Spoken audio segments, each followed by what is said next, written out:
है के नियई से आवे सरनिया वाला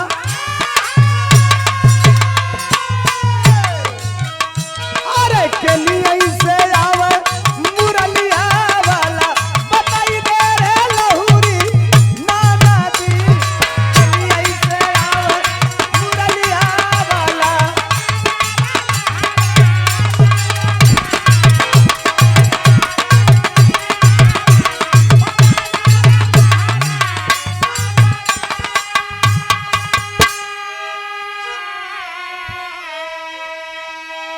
भैया हो हाथ जोड़त है बिरहा हमार खत्म हो लेकिन बिरहा कई 4 गो सवाल जो नाचे वाली कैलस वो कवि जी से के सुनी हलो कलस है कवि जी हई सुना हमार 4 गो सवाल हमरे सवाल का जवाब दे देबा तो हम तो से मोहब्बत करब का कहलस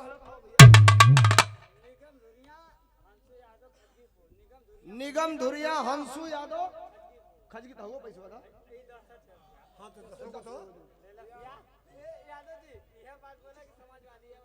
हाँ ठीक ठीक ठीक है यादव जी हाँ निगम यादव धुरिया 111 रुपया नमस्ते प्रणाम आप सबके नमस्ते प्रणाम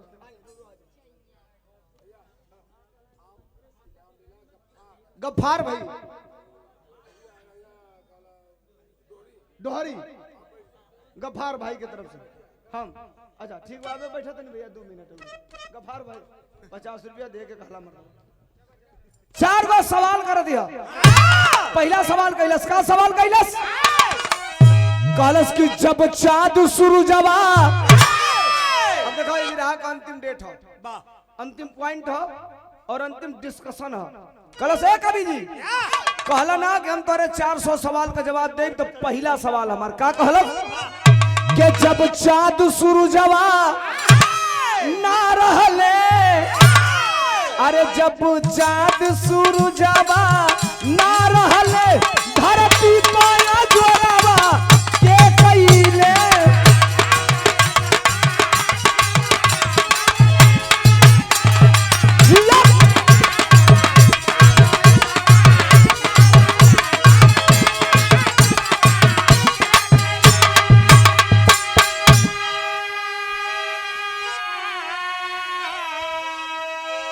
पहला सवाल कवि जी की जब चाँद सूरजवा ना रहले धरती पया जोरवा के कैले नाचने वाली धंधा करने वाली वेश्यावृत्ति करने वाली वो लड़की सवाल करती है कि आसमान में जब चाँद और सूरज नहीं थे तो धरती पर उजाला कैसे होता था कवि जी के पहला सवाल कैलस से कर जवाब दो अब कवि जी कॉपी ले ले हवा कलम ले ले हवा ऐसे गोजत हवा खाली गोली पाई नजर आती है आगे कुछ लिखाते नहीं के कपार खजुआओ तो सरस्वती काम के मूड में आ गईलन कामुक हम कवि जी सरस्वती कपार पर से गायब हो गई है चल गई है वो नाचे वाली के सर पे जब चाँद सूरज यानी आसमान में चाँद और सूरज नहीं थे तो धरती पर उजाला कैसे होता था 15 मिनट ले गोजला कलश की ना बता पैब पहला ना बता पौला तो दूसर का सवाल सुना का बतौलस जब चाँद सूरजवा ना रहले अरे धरती पया जोरावा के कैले कलश की जब नदिया सगरवा जब नदिया सगरवा ना रहले बादर कया दरवा के कैले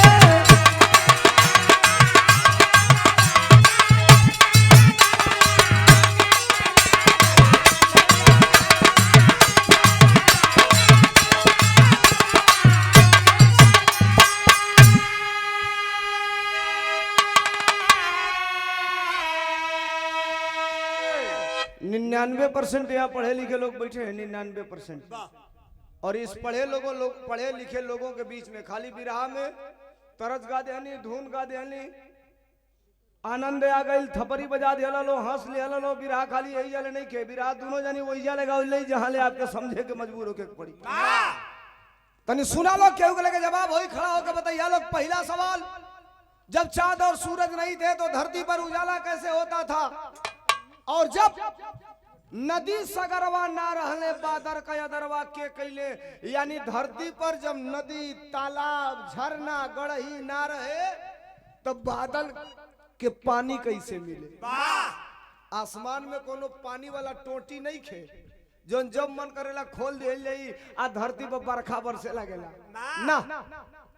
इसी जमीन का पानी नदी का, तालाब का, झील का भाप बन के उड़ता है, आसमान में जाता है, बादल में रुकता है, मानसून बनता है, तो वही पानी बारिश बन करके धरती पर गिरता है। तो कहलस कि जब नदी सगरवा ना रहले तब बादर का यदरवा के कैले। मानो जब गढ़ही, नदी, तालाब, झील धरती पर ना रहे तो बादल को पानी कहाँ से मिलता था? दूसरा सवाल है कि बता दो। अब कभी जी कपार खजुआ उतरला, अब कपारा पर मुक्का से मारे लगना, सवालवा का जवाबे नहीं खे आवत, कबो हर कबो हर, कलश इहो ना बता पैब। तो तीसरका सवाल सुना, 100 रुपयों का पुरस्कार राम भरोसा यादव भैया, गोरखपुर की धरती से 100 रुपया। कौन गोरखपुर हमने की बुझ पाव? अच्छा, हम गलत फहमी में रहे, हम बुझली बाबा जी वाला गोरखपुर। भैया के नमस्ते प्रणाम, आप सबके नमस्ते प्रणाम।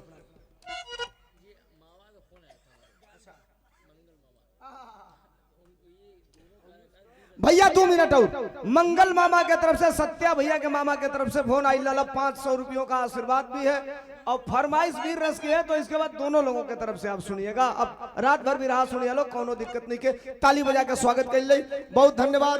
और ये 21 रुपया अवनीश यादव एयरफोर्स 21 रुपया, नमस्ते प्रणाम। दूसरा सवाल, तीसरा सवाल कैलस का कैलस,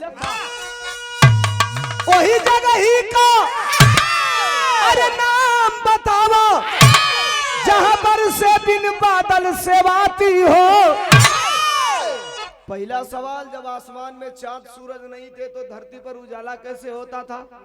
दूसरा सवाल, जब धरती पर नदी तालाब नहीं थे तो बादल को पानी कैसे मिलता था? और तीसरा सवाल, वो जगह का नाम बतावा जहां बिना बादल का बरसात होले, बिना बादल का बरसात होले। कहां से जल के बदरा अरे सिंचाई धरती का छाती हो। चौथ का सवाल कैलस कि जब सास पतोहिया हो, जब सास पतोहिया ना रहली, तो जब सास पतोहिया ना रहली धरती पर झगड़वा के कैले।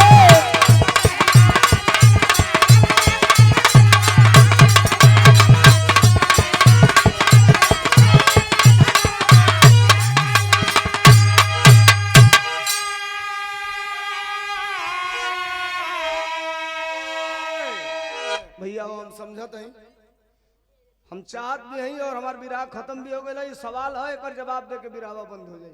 सुनिए लो फिर से दोनों ओर से 4 सवाल, चारों सवाल कैलस कवि जी से कहलस कि जवाब दो, हम तो से मोहब्बत करब, प्यार करब। अब कवि जी के कपार से सरस्वती गायब, चारों में कोनो सवाल का जवाब कवि जी के ना आवत हो। इतने में बज गई 4, 4:30, 5 बज गई।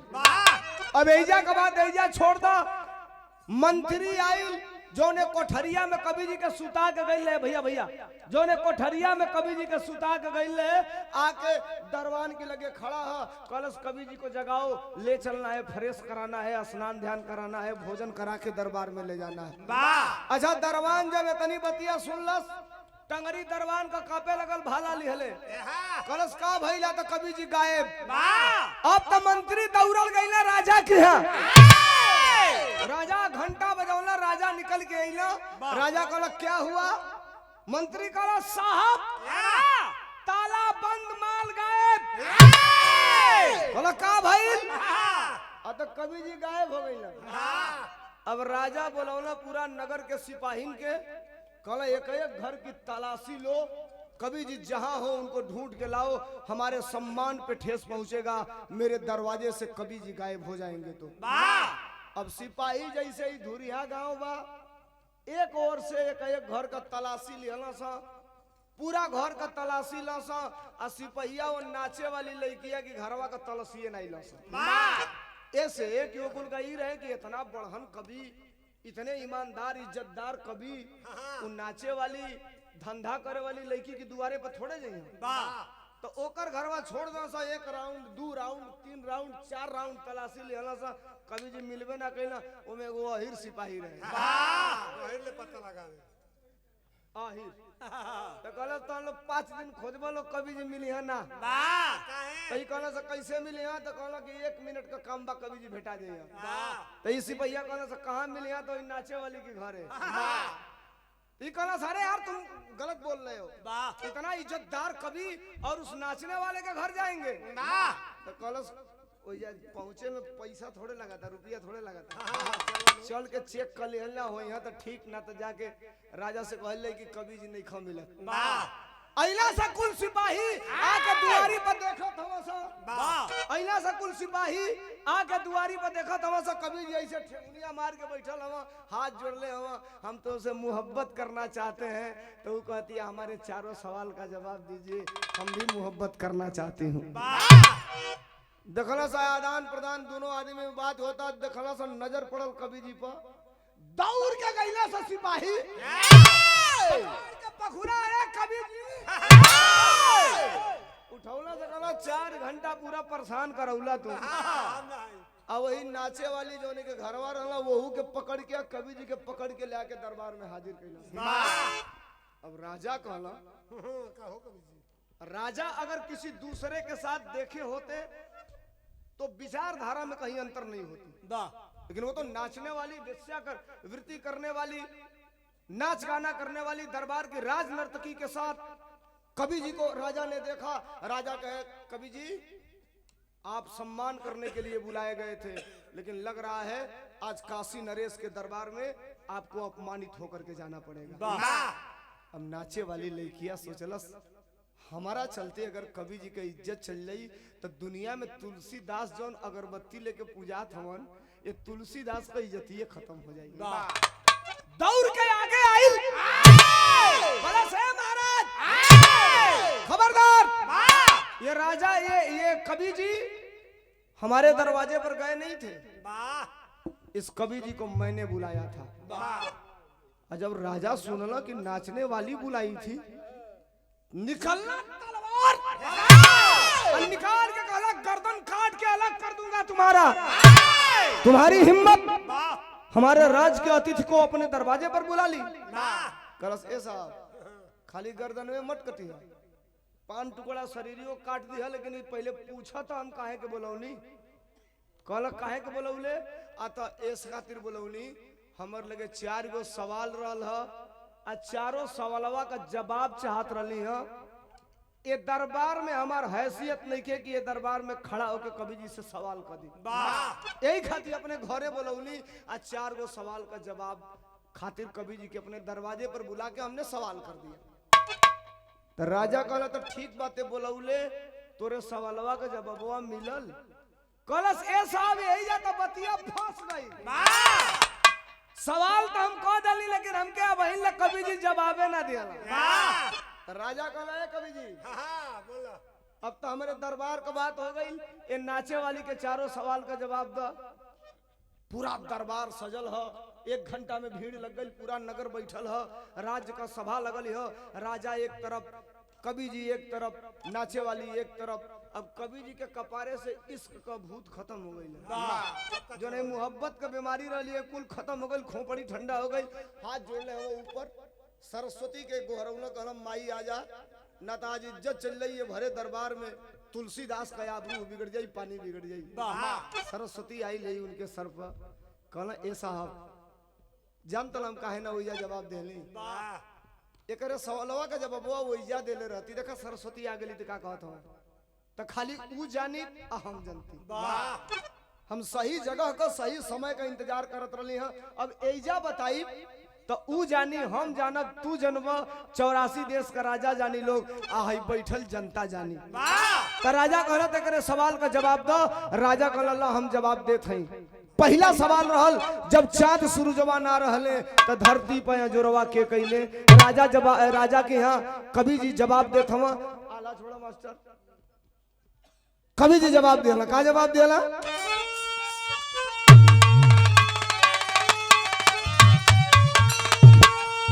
देखा आई जवाब देता हूँ कवि जी चारों सवाल का कहला अरे बिना चांद सूरज के अमर उजाला निकाला। अरे सुनिए सप्तऋषि के तप से सूर्य निराला निकाला।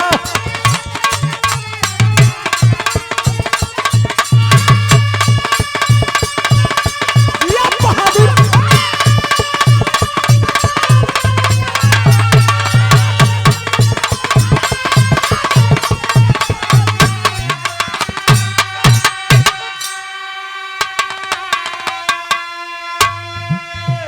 बिना चांद सूरज के अमर उजाला निकला।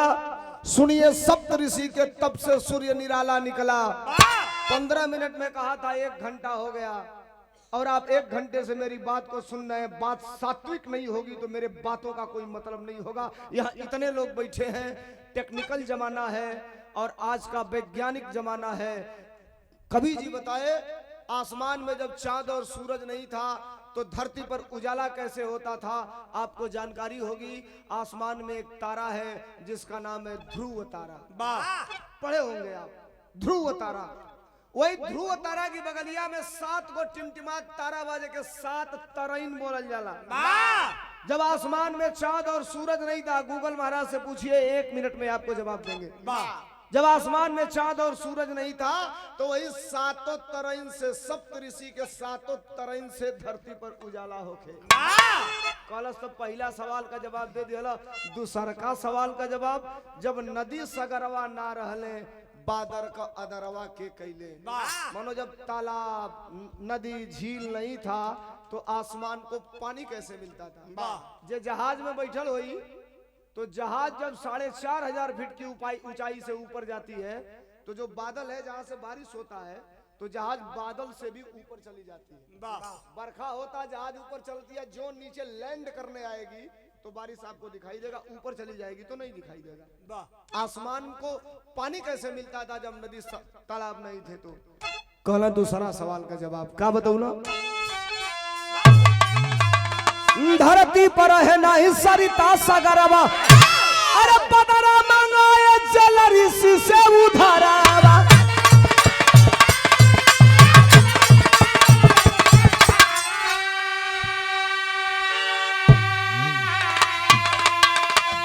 अरे कमंडल के जल से ये जलाला निकला। धरती पर है नहीं सरिता सगरवा, बदरा मंगाए जल ऋषि से उधरवा। जब नदी, तालाब, झरना, झील नहीं था तो ये सात्विक बात है। जब पौराण के तरफ जाएंगे, ऋषियों के कमंडल से आसमान को, बादल को पानी मिलता था। जैसे धरती पे 3-4 ऋषि हुए जिनकी शरीर कभी नहीं बदली, श्रृंगी ऋषि, अगस्त मुनि, 2-4 और मुनि हुए जिनके कमंडल से आसमान को पानी मिलता था। 2 लाइन और भी रहा है। कलश दूसरा सवाल का जवाब हो गई। तीसरा सवालवा का जवाब दो कि कौन ऐसा जगह बा जहाँ बिना बादर का बरखा होले। अब तो कभी जी 15 मिनट लग गई, कबो हर ताका कबो हर ताका। कलश के राजा जवाब एकर ना दे पई। राजा कहला कि जवाबवा दो तीसरा सवाल का। ताकत हो कवि जी देखला एकदम अंतिम कुर्सी पर सटले 2 गो कुर्सी पे एगो मर्द मेहरारू बैठल हवा सा। पहले अही के लिए ना कि मर्दे मेहरारू हवा सा कि दूसरे के घर कई हवा सा। जब तसल्ली हो गई कि दोनों अपन मर्द मेहरारू हवा सा तो कहला तीसरा सवाल का जवाब मिल गई। कोई बिच्छे पड़ गई ना और दोनों मर्दा मौगी की कपड़ा पैसे मुरिया रखना। राजा कहला खबरदार, मेरे राज्य में किसी प्राणी के ऊपर हाथ रखने का अधिकार आपको नहीं है। कहला साहब ये जवाब हो। राजा कहला हम नहीं बुझ पावत, खोल के बताओ। तो लो बतावत है का बताऊला। पति पत्नी पर रखे कवि जी अंगुरिया, कि सावन शरमाए चूहे टप टप से जरिया।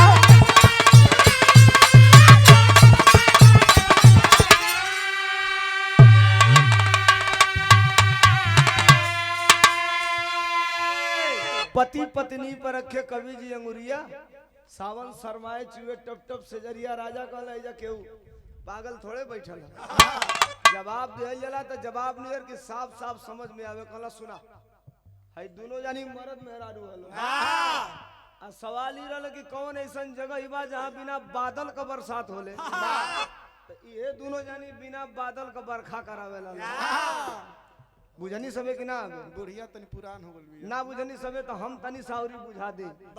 पति और पत्नी जब आपस में संभोग करते हैं ओहू समय बाढ़ ही आवेला।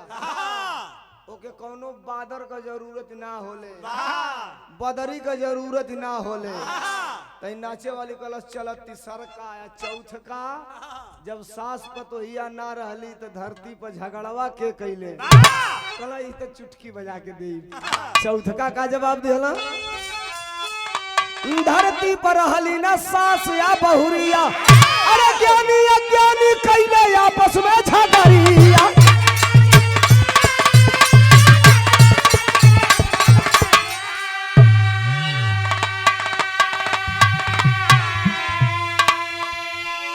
जब सास पतो धरती बना रही तो झगड़ा के करे एक ज्ञानी पुरुष एक अज्ञानी पुरुष। आजुओ कहता नहीं कि एगो पूरा पढ़ल लिखल एगो पूरा गंवार आदमी के एक लगे बैठा दे 15 मिनट जात जात फैटा फैटी हो जाई। लेकिन वो कुछ और ही कही है क्या समझ में अबे ना करी पटका पटकी कुल हो जाई। ज्ञानी अज्ञानी कहले आपस में झगड़िया। चारों सवाल का जवाब दिहलन।